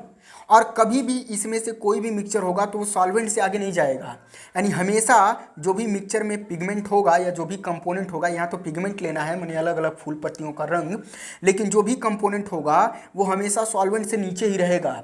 तो जब ऊपर इसकी डिस्टेंस लिखेंगे तो ये कम ही आएगा और सॉल्वेंट की डिस्टेंस हमेशा ज़्यादा रहेगी, यानी नीचे वाली वैल्यू हमेशा बड़ी रहेगी, ऊपर वाली वैल्यू हमेशा छोटी रहेगी। तो आरएफ फैक्टर जो रिटार्डेशन फैक्टर होता है किसी भी कंपोनेंट का क्रोमेटोग्राफी में, वो हमेशा 1 से कम होता है, क्योंकि किसी छोटी वैल्यू में उससे बड़ी वैल्यू से भाग करेंगे, किसी भी वैल्यू में उससे बड़ी वैल्यू से भाग करेंगे तो वैल्यू 1 से कम आएगा। तो ये इसका एक क्वेश्चन हो सकता है कि यार ये फैक्टर क्या होता है, और मतलब ये निकाल के बता दीजिए। और आपको मिक्सचर और सॉल्वेंट दिया हो सकता है और आपको ये पेपर भी दिया ही हो सकता है, और अगर आपके पास वो मशीन है तो उस मशीन में इसको टांगिए, और मशीन नहीं है तो इसको ऐसे टेस्ट ट्यूब की सहायता से हम कर सकते हैं। लेकिन ध्यान देने वाली बात है कि ये पेपर इस टेस्ट ट्यूब में इधर उधर सटना नहीं चाहिए, और ये जो बेस लाइन आप बनाते हैं ये इसमें डूबना नहीं चाहिए। ये जो सॉल्वेंट है ये इस बेस लाइन के पहले तक ही होना चाहिए, ये इतना ही बस इसमें डूबा रहना चाहिए। तो ये आपका प्रैक्टिकल था क्रोमेटोग्राफी। अवतार में 2 प्रैक्टिकल इस पे दिए हैं, और ये सारा जो है टेबल ओबल बना के बताया गया है कि पहला वाला यहाँ तक आया तो उसका दूरी, दूसरा वाला यहाँ तक आया तो इसका दूरी, लेकिन मैंने इसको ऐसे ही समझा दिया है। आई होप बातें समझ में आ गई होंगी। अब अगली बात हम करते हैं अगले प्रैक्टिकल की, test for functional group in organic compound, ठीक है ना। उसके बाद test for carbohydrate, fat and protein की बात करेंगे, और फाइनली इसको बनाने की बात कर लेंगे। तो आप लोग काफ़ी हद तक प्रैक्टिकल के बारे में जान जाएंगे। तो मैं इसको कहते हैं अपने अगले वाले प्रैक्टिकल के बारे में, हाँ। और जो आपकी यहाँ पे अवतार में दिया गया है इसका नाम है test for functional group in organic compound. तो फंक्शनल ग्रुप क्या होता है, वही जो जुड़ा होता है, OH जुड़ेगा तो एल्कोहल हो जाएगा, COOH जुड़ेगा तो कार्बोक्सिलिक एसिड हो जाएगा, CHO जुड़ेगा तो एल्डिहाइड हो जाएगा, OH किसी रिंग से जुड़ेगा तो फिनॉल हो जाएगा। तो ये सब फंक्शनल ग्रुप होते हैं, क्रियात्मक समूह परीक्षण इसको हिंदी में बोलेंगे। तो इसको लेके ज़्यादा बातें लिखी नहीं गई हैं। अगर आपको मिक्सचर दे दिया और पूछ दिया कि बताइए कि ये जो है इसका टेस्ट करिए, इसमें कौन सा फंक्शनल ग्रुप है, तो जो बातें यहाँ पे बताया है वही बात आपको याद कर लेनी है और इसका वाइबा तैयार कर लेना है। जैसे क्या करना है आपको, पहला जो है अनसैचुरेशन टेस्ट, जो आपको मिक्सचर मिला है उसका कंपाउंड, ऑर्गेनिक कंपाउंड की बात हो रही है क्योंकि ऑर्गेनिक कंपाउंड में फंक्शनल ग्रुप आपको चेक करने हैं। तो जो ऑर्गेनिक कंपाउंड का मिक्सचर आपको मिला है उस मिक्सचर का कैसा है, सेचुरेटेड है कि अनसेचुरेटेड है। तो उसको हम बायर टेस्ट करवाते हैं एक, ठीक ना। बायर टेस्ट में क्या करते हैं, ऑर्गेनिक कंपाउंड लेते हैं और 1% क्षारीय पोटेशियम पर मैग्नेट, ठीक ना, एल्कलाइन सॉल्यूशन ऑफ KMnO4 लेते हैं, मिलाते हैं। अगर कोई कलर में चेंज आता है, ठीक है ना, तो वो जो है सेचुरेटेड है, हाँ। और अगर कोई कलर में चेंज आता है तो वो असेचुरेटेड नहीं है। सॉरी एक सेकेंड, कितना घबराता हूँ, असल में टाइम बहुत ज़्यादा हो गया है और थोड़ा सा ही टाइम बचा है, अंधेरा होने वाला है बाहर, अब लाइट भी जला दिया हूँ तो जो है घबराहट हो रही है। तो मैं ऐसा नहीं करता हूँ, आराम से बताता हूँ। देखिए एक बायर टेस्ट करते हैं जिससे पता चलता है अनसेचुरेशन के बारे में। तो अगर बायर टेस्ट क्या है, कंपाउंड लेंगे और उसमें 1% पोटेशियम पर मैग्नेट का KMnO4 का एल्कलाइन सॉल्यूशन, क्षारीय सॉल्यूशन मिलाएंगे तो no colour change in organic compound, कोई भी ऑर्गेनिक कंपाउंड में कलर चेंज नहीं होता है, उसका रंग नहीं बदलता है। तो the compound is not unsaturated, यानी कि वो अनसेचुरेटेड नहीं है, यानी वो डबल बॉन्ड ट्रिपल बॉन्ड वाला जो होता है उसी को अनसेचुरेटेड बोलते हैं ना। तो वो डबल बॉन्ड ट्रिपल बॉन्ड वाला नहीं है, वो सिंगल बॉन्ड वाला है, इस टेस्ट को बायर टेस्ट कहते हैं। तो कलर में चेंज हो जाता तब वो डबल बॉन्ड ट्रिपल बॉन्ड वाला होता। एक और टेस्ट करते हैं जो यहाँ पे लिखा नहीं है। अगर कोई अनसेचुरेटेड कंपाउंड है या सेचुरेटेड कंपाउंड है, उसमें पता करना है, तो अगर वो जलने लायक है तो उसको जला देते हैं। तो जलाते हैं तो जो अनसेचुरेटेड होता है, ठीक है ना, जिसमें डबल बॉन्ड ट्रिपल बॉन्ड पाया जाता है, उसको बोलते हैं असंतृप्त यौगिक। क्या होता है? असंतृप्त यौगिक होता है। हिंदी वालों का थोड़ा ध्यान नहीं रख पा रहा हूँ, ठीक ना। जो असंतृप्त होता है अगर, तो उसमें से धुआं ज़्यादा निकलता है, और संतृप्त होगा तो उसमें से धुआं कम निकलेगा। तो ये एक बेसिक सा टेस्ट है, लेकिन वो उतना बढ़िया नहीं है, तो इसीलिए जो है उसको यहाँ नहीं लिखा होगा। लेकिन ये भी एक टेस्ट है। अगर किसी को जला रहे हैं, उसमें बहुत ज़्यादा धुआं निकल रहा है, इसका मतलब उसमें हाइड्रोजन के परसेंटेज के हिसाब से कार्बन ज़्यादा है। जब डबल बॉन्ड ट्रिपल बॉन्ड होता है तो हाइड्रोजन कम हो जाता है ना, क्योंकि वो आपस में ही बॉन्ड बना लेते हैं, और कार्बन ज़्यादा होता है तो धुआं ज़्यादा निकलता है। यानी कार्बन ज़्यादा होगा, हाइड्रोजन कम होगा, तो उसको जलाएंगे तो ज़्यादा धुआं निकलेगा। दूसरा वाला इसमें एक और क्या है, testing for the alcoholic group, OH group के लिए टेस्ट करना। तो उसमें क्या करते हैं, सेरिक अमोनियम नाइट्रेट टेस्ट इसको बोलते हैं। इसमें ऑर्गेनिक कंपाउंड लेंगे और 1-2 बूंद जो है सेरिक अमोनियम नाइट्रेट सॉल्यूशन की लेंगे। उसमें भी अगर कलर में चेंज नहीं आएगा तो इसका, अगर नो कलर चेंज, कलर में कोई चेंज नहीं आ रहा है, तो इसका मतलब कि उसमें OH ग्रुप नहीं है। और अगर कोई कलर में चेंज आता है कंपाउंड के, तो इसका मतलब कि उसमें जो है OH ग्रुप एल्कोहलिक ग्रुप है। अब इसका मैं रिएक्शन फार्मूला चाहूँ तो लिख सकता हूँ, लेकिन उससे वीडियो लंबा होगा, कोई मतलब होगा नहीं। आप लोग इसका, और रिएक्शन की कोई ज़रूरत नहीं है, बस आपको कम ही दिन बचे हैं तो ये बातें बस याद रखनी है, कलर में चेंज हो रहा है कि नहीं।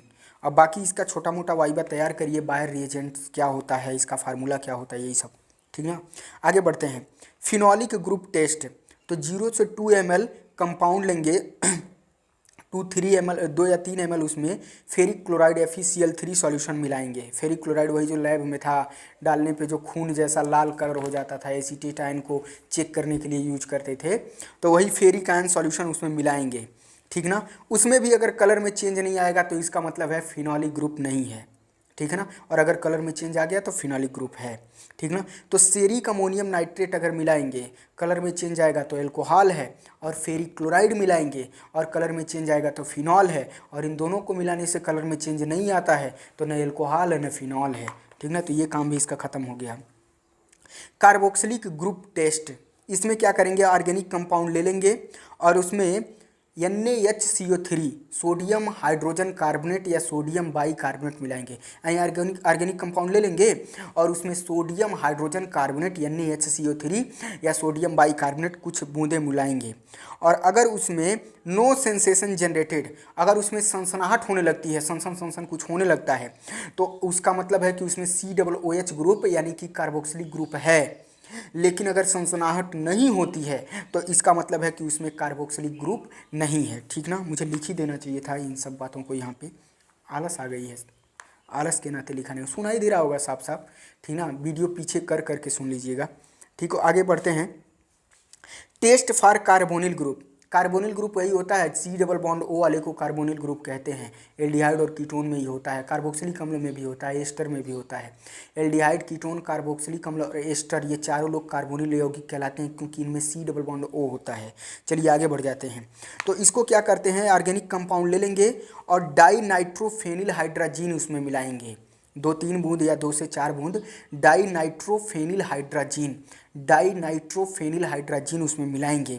और अगर कोई भी रिएक्शन नहीं होती है तो इसका मतलब है कि उसमें जो है कार्बोनिल ग्रुप नहीं है। और रिएक्शन होती है, सनसनाहट होती है, गैस बनती है उसमें कुछ, या फिर कलर चेंज हो जाता है, मैंने कोई भी रिएक्शन उसमें हैपन, कोई चीज़ होती है, तो इसका मतलब है कि उसमें कार्बोनिल ग्रुप है। और अगर रिएक्शन नहीं होती है तो कार्बोनिल ग्रुप नहीं है। क्या मिलाना है, डाई नाइट्रोफेनिल हाइड्राजीन। आगे बढ़ जाते हैं, टेस्ट फॉर एमिनो ग्रुप यानी NH2 ग्रुप के लिए टेस्ट। जिसके पास अवतार होगा ये पढ़ सकता है, एकदम सीधे मैं वहीं से पढ़ के आपको सुना रहा हूँ, ठीक ना। टेस्ट फॉर एमाइन ग्रुप क्या है, एमिनो ग्रुप के लिए, NH2 ग्रुप के लिए क्या करते हैं, ऑर्गेनिक कंपाउंड ले लेते हैं, 1 ml HCl ले लेते हैं और 2 ml KOH ले लेते हैं, पोटेशियम हाइड्रोक्साइड एल्कोहलिक KOH लेते हैं, और फ्यू ड्रॉप क्लोरोफॉर्म, और उसमें कुछ क्लोरोफॉर्म ले लेते हैं, ठीक है ना। हाइड्रोक्लोरिक अम्ल ले लेंगे, KOH ले लेंगे एल्कोहली, और कुछ ड्रॉप उसमें जो है क्या मिला लेंगे, उसमें मिला लेंगे क्लोरोफॉर्म, ठीक है ना। तो क्लोरोफॉर्म और ये जो है, हैंग कर रहा हूँ सॉरी, एक सेकेंड, एल्कोहल और KOH मिला लेंगे, उसमें एल्कोहली KOH और क्लोरोफॉर्म सॉरी, ठीक ना, और थोड़ी बात मात्रा में उसमें HCl मिला लेंगे। तो अगर उसमें से दुर्गंध आती है, वो बदबू मारता है, महकता है बेकार तरह का, तो जो है इसका मतलब कि उसमें एमिनो ग्रुप है, ठीक ना। तो एमिनो ग्रुप मिल गया उसमें, बाकी ऊपर में कुछ गड़बड़ी हो जाती तो वही वाला ग्रुप हो जाता। अवतार में है, दिया है, पढ़ लीजिएगा। वाइवा का क्वेश्चन, बायर रिएजेंट क्या है, ठीक है ना, और ये जो है कार्बोनिल ग्रुप का टेस्ट कैसे करते हैं, यही सब क्वेश्चन बन सकता है, तो इसको बना लीजिएगा, ठीक ना। फंक्शनल ग्रुप क्या है कार्बन, ये बन सकता है।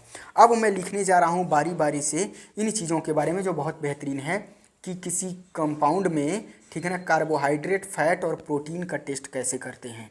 कार्बोहाइड्रेट का कैसे करते हैं, प्रोटीन का कैसे कैसे कर सकते हैं, और फैट का कैसे कैसे कर सकते हैं। बेहतरीन बातें हैं, पहले यहाँ पे सारी बातें लिख दूँ ताकि एक ही बार मैं आपको बता सकूँ।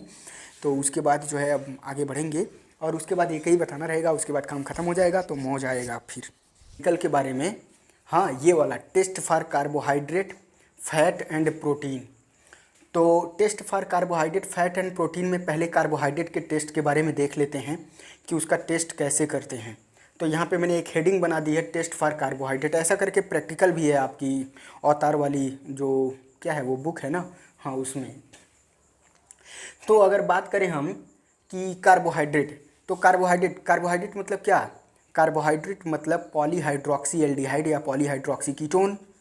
और पॉलीहाइड्रोक्सी एल्डिहाइड या पॉलीहाइड्रोक्सी कीटोन क्या होता है, ग्लूकोज। और जो ग्लूकोज होता है, ग्लूकोज आपने देखा है फेहलिंग विलयन को जब रिएक्शन करता है तो उसको लाल अवक्षेप बनाता है, हाँ, रेड प्रेसिपिटेट बनाता है। और ग्लूकोज जब टालन रिएजेंट से अभिक्रिया करता है तो क्या बनाता है, सिल्वर मिरर, रजत दर्पण बनाता है। तो ये दोनों रिएक्शन से हम चेक कर सकते हैं। फेहलिंग सॉल्यूशन क्रिया करेगा अगर मिक्सचर से और लाल अवक्षेप बनता है तो इसका मतलब कि उस मिक्सचर में कार्बोहाइड्रेट है। टॉलन रिएजेंट अगर क्रिया करेगा मिक्सचर से और सिल्वर मिरर बनता है, हाँ, रजत दर्पण बनता है, तो इसका मतलब है कि उसमें जो है कार्बोहाइड्रेट है। अब ये थोड़ी सी बात कर लें कि फेहलिंग विलयन क्या होता है, फेहलिंग सॉल्यूशन। तो Fehling solution sodium potassium tartrate और कॉपर सल्फेट दो सॉल्यूशनों का मिक्सचर होता है, ब्लू कलर का होता है, लेकिन जब रिएक्शन करता है तो लाल अवक्षेप बना देता है। इसी तरह से टॉलन रिएजेंट की बात करें तो ये क्या होता है, तो सिल्वर नाइट्रेट का अमोनिया में विलयन होता है, यानी अमोनिया और सिल्वर नाइट्रेट का विलयन होता है आपका टॉलन रिएजेंट, जो कि रिएक्शन करता है तो सिल्वर मिरर बनाता है यदि मिक्सचर से, तो समझ लीजिए कि मिक्सचर में क्या है, कार्बोहाइड्रेट है। तो ये दो टेस्ट तो आप जानते ही थे पहले से। आगे बात करें तो एक मॉलिस टेस्ट होता है, इसके बारे में भी सुना ही होगा, केमिस्ट्री में पढ़ाया जाता है, ठीक ना। तो मॉलिस टेस्ट जो है क्या है, मिक्सचर के साथ अगर मॉलिस रिएजेंट क्रिया करेगा, रिएक्शन करेगा, तो ये रेड पर्पल रिंग बनाता है। जब उसको मिलाएंगे ना तो जहाँ पे वो मिल रहा होगा वो लाल कलर की, ऐसे पर्पल कलर की वहाँ पे रिंग बनती है, रेड पर्पल कलर की रिंग बनती है, ठीक ना। तो ये बात है, तो इससे भी पता चल जाता है अगर एक मिक्सचर में मॉलिस रिएजेंट मिलाने से जहाँ मिल रहा है वहाँ रेड पर्पल कलर की रिंग बन रही है, तो इसका मतलब उस मिक्सचर में क्या है, कार्बोहाइड्रेट है, ठीक है। और ये क्या है, मॉलिस रिएजेंट, तो इसकी बात करें तो ये 10% एल्कोहलिक सॉल्यूशन होता है, किसका, अल्फ़ा नेफ्थॉल का। अल्फ़ा नेफ्थॉल का 10% एल्कोहलिक सॉल्यूशन होता है मॉलिस रिएजेंट, और उसी के जरिए किया जाता है मॉलिस टेस्ट। आगे दो और तरीके की बात है, एक बेंडिक सॉल्यूशन भी होता है, उससे भी अगर किसी मिक्सचर का बेंडिक सॉल्यूशन से रिएक्शन करवाते हैं और रेड प्रेसिपिटेट बनता है तो इसका मतलब है कि उसमें कार्बोहाइड्रेट है। अब ये बेंडिक सॉल्यूशन क्या होता है, तो समझ लीजिए ये कॉपर सल्फेट, सोडियम कार्बोनेट और सोडियम सिट्रेट का मिक्सचर होता है। कॉपर सल्फेट, सोडियम कार्बोनेट और सोडियम सिट्रेट, ये तीनों चीज़ों का मिक्सचर होता है बेंडिक्ट सॉल्यूशन। और बेंडिक सॉल्यूशन अगर किसी मिक्सचर से क्रिया करके रेड पीपीटी बनाता है, लाल अवक्षेप बनाता है, तो इसका मतलब उस मिक्सचर में क्या है, कार्बोहाइड्रेट है।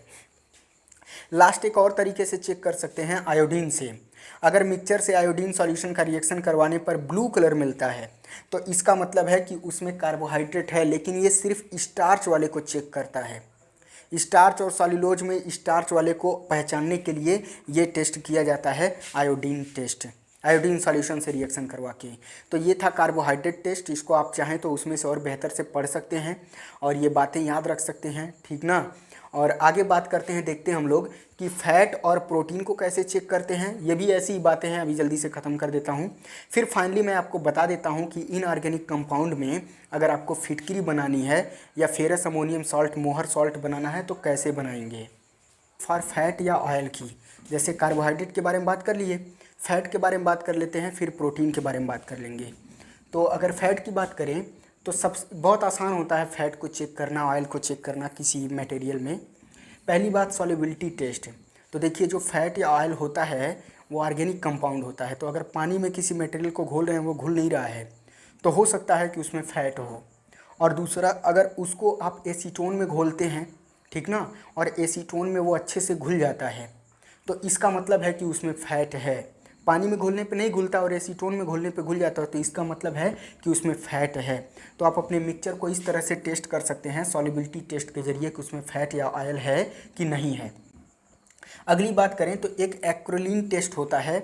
इसमें क्या करते हैं कि जो भी सैंपल होता है, मिक्सचर नहीं असल में ये तो कोई लिक्विड या कुछ ऐसा होगा, तो जो भी सैंपल होगा, मैंने यहाँ मिक्सचर लिख दिया है, उसको पोटेशियम हाइड्रोजन सल्फेट या पोटेशियम बाई सल्फेट से जब रिएक्शन करवाएंगे तो ये एक्रोलीन, मतलब इन दोनों को लेके गर्म टेस्ट सूखी टेस्ट ट्यूब में इन दोनों को ले करके और उसको गर्म करेंगे तो आपको मिलता है एक्रोलीन, जो ओडोर टाइप का महकता, मतलब एक दुर्गंध टाइप का महकता है ख़राब तरह का। तो इससे पता चल जाता है, ये एक्रोलीन बनता है जो महकता है, इससे पता चल जाता है कि हमारे जो भी सैंपल था उसमें फ़ैट या ऑयल है। इसके पीछे का साइंस ये है कि जो हमारा सैंपल होता है जब आप उसको गर्म करते हैं तो वो ग्लिसरॉल में बदल जाता है और वो ग्लिसरॉल जो है इससे क्रिया करता है तो वो बनाता है एक्रोलीन जो कि महकता है ख़राब तरह का। तो इसी वजह से हमको मालूम चल जाता है कि हमारे सैंपल में फ़ैट या ऑयल है।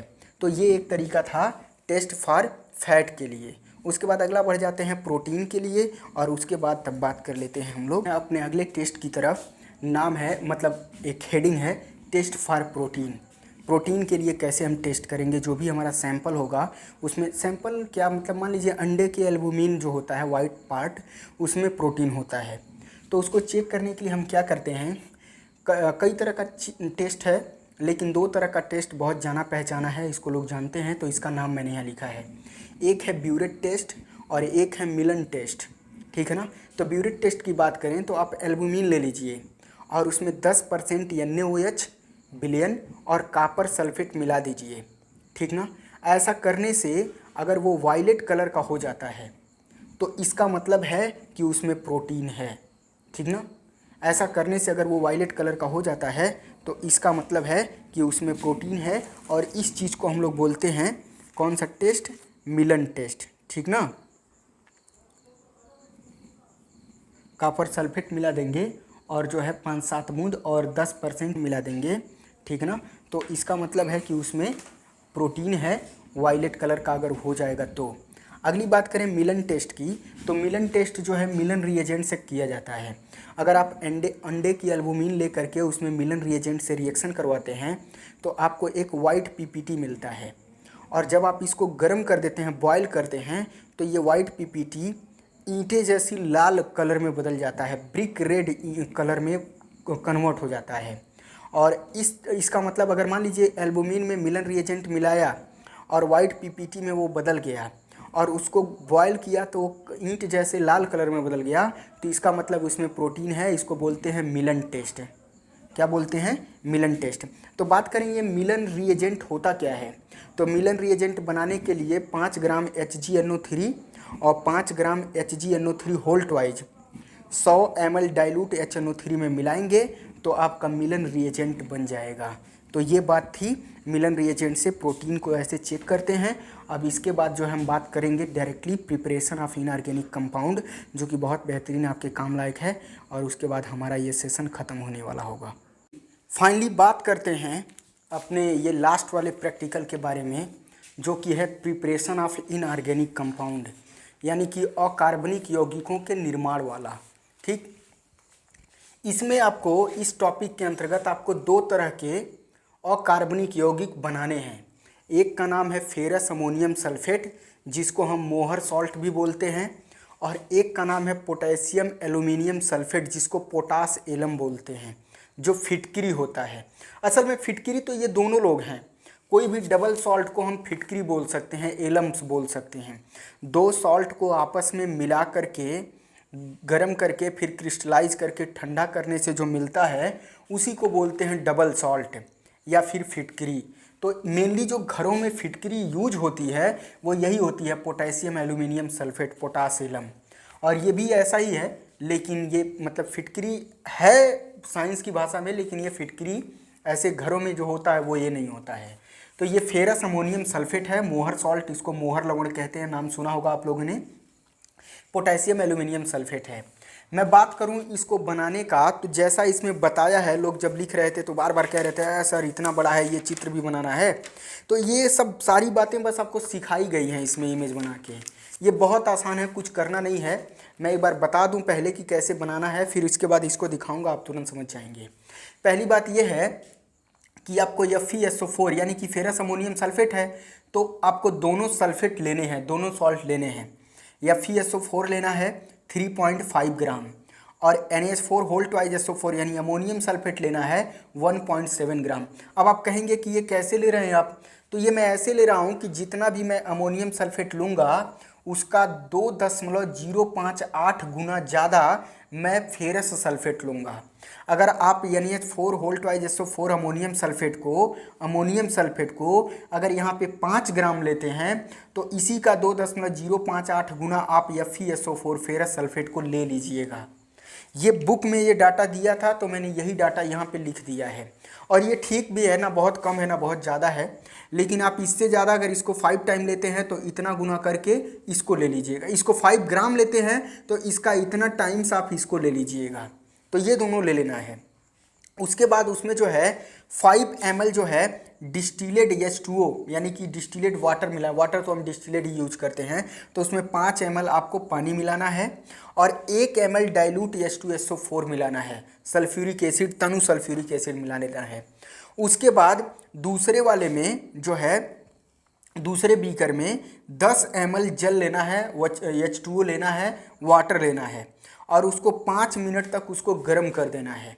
और इनको और उनको सबको आपस में मिला के गर्म करके 5 मिनट गर्म करना है। दूसरे बीकर में इसको लेके मिला लेना है और दूसरे बीकर में 5 मिनट तक हीट करके 10 ml जल को उसको फिर इसमें मिला लेना है और खूब ज़्यादा खड़बड़ा करके एक ग्लास रॉड होगी इसमें। अगर मैं ऑपरेटर्स की बात करूं कि कौन कौन से आपको चाहिए ऑपरेटर्स, रिक्वायर्ड मटेरियल क्या चाहिए, तो बीकर चाहिए, वायर गेज चाहिए, बीकर 50 ml का चाहिए, कोनिकल फ्लास्क चाहिए, ठीक है ना, ये ग्लास रॉड चाहिए, ट्राइपॉड स्टैंड चाहिए और फनल चाहिए। तो वही ट्राइपॉड स्टैंड उस पर रख के गर्म करेंगे और ग्लास रॉड से इसको खूब ज़्यादा खड़बड़ा लेंगे। इन सबको एक ही में मिला के पानी के साथ, और जो भी जितना मैंने लिखा है लगभग ये थोड़ा किताबी डाटा है, अगर आप थोड़ा बहुत इधर उधर भी हो जाएंगे तो कोई दिक्कत नहीं है। हाँ, बस इनको थोड़ा सही से लेना है, जितना इसको लेंगे उसका इतना टाइम इसको लेंगे और खूब ज़्यादा गर्म करके खड़बड़ा देंगे। और खड़बड़ाने के बाद उसको फिल्टर पेपर लगा करके वो जो कीप होगी फनल उसके ज़रिए उसको छान लेंगे। फिल्टर पेपर बनाने का यही यहाँ पे देखिए कैसे फिल्टर पेपर से छानते हैं, तो यही सब बताने के चक्कर में ये चित्र उत्र बना दिया था इसमें, शायद आप देख पा रहे होंगे। यहाँ पे एक बीकर में लेके ग्लास रॉड से उसको खड़बड़ा रहा है खूब, और जब उसको खूब खड़बड़ा देगा तो एक फ़िल्टर पेपर लेगा, उसको इस तरह से मोड़ेगा, मोड़ने के बाद उसको फनल में ऐसे लगाएगा और लगाने के बाद इसको उसी से छान लेगा। तो जब छानेगा तो जो है बाकी जो उसमें थोड़ा बहुत नहीं घुला होगा, बचा होगा, वो ख़त्म हो जाएगा। और यहाँ पे एक चाइना डिश होती है जो छोटी छोटी कटोरी थी लैब में, उसी में इसको छान लेगा। और छानने के बाद जब ये आपको मिलेगा पूरा एकदम क्रिस्टल क्लियर, बहुत साफ सा, तो इसको अलग ले लेगा। और इस क्रिस्टल क्लियर जो इसको गर्म किया, गर्म करके फिल्टर पेपर से छाना, और छानने के बाद जो है जो आपको मिला है क्रिस्टल क्लियर, अब उसको नए बीकर में ले करके फिर से उसको गर्म करते हैं। और गर्म करके क्या करते हैं, वो रॉड से उसको चलाते रहते हैं और बार बार रॉड को उसमें से निकाल के ऐसे उसको फूंकते हैं, ठीक ना। तो वही चीज़ यहाँ पे ये दिखाया है, रॉड से चलाते रहते हैं और बार बार रॉड को निकाल के उसमें से उसको फूंकते रहते हैं। तो जब धीरे धीरे मतलब गर्म हवा उस पर छोड़ना होता है, अगर फूंकने वाली मशीन है तो गर्म हवा चलाने वाली तो फूंकने की ज़रूरत नहीं है, लेकिन ज़्यादातर लोग इसी से काम चला लेते हैं। तो जब आप उस पर फूंकते हैं तो जिस टाइम फूंकने पे वो जो है आपका उस पर क्रिस्टल बनने लगे, वो समझ लीजिए कि क्रिस्टलाइजेशन पॉइंट है, ठीक है ना।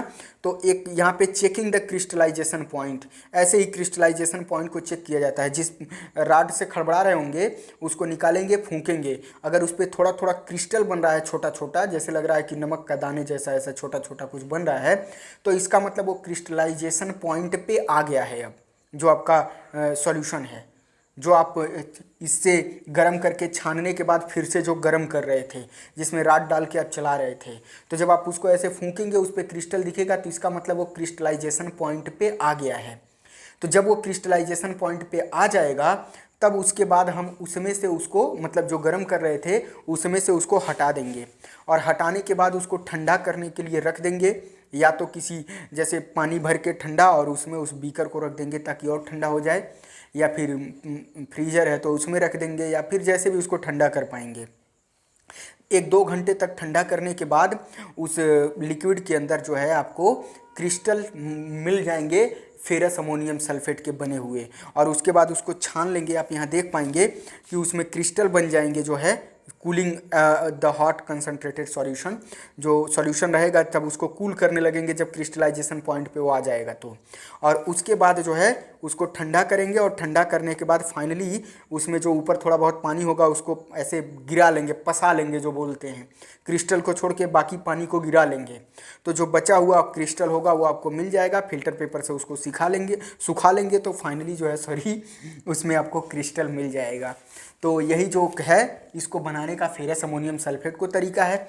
यही तरीका पोटेशियम एल्यूमिनियम सल्फेट को भी है, बस उसमें आपको पोटेशियम सल्फेट लेना है 3.3 ग्राम, और जस्ट इसका डबल एल्यूमिनियम सल्फेट लेना है 6.6 ग्राम, और एक बीकर में इसको लेना है, और दूसरे बीकर में जो है 10 ml H2O 40 डिग्री सेंटीग्रेड पानी, मतलब उसको गर्म कर देंगे, और उसमें 6.6 ग्राम Al2SO4 एल्यूमिनियम सल्फेट ले लेंगे, उसमें डाइल्यूट H2SO4 1-2 ml मिला देंगे, और मिलाने के बाद इन सबको मिला लेंगे, ठीक है।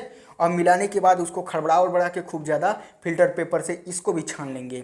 छानने के बाद जो मिलेगा उसको दूसरे बीकर में रख के फिर गर्म करेंगे, और जब गर्म करेंगे तो फिर उसको रॉड से खड़बड़ाएंगे, और खड़बड़ा के फूंक के चेक करेंगे।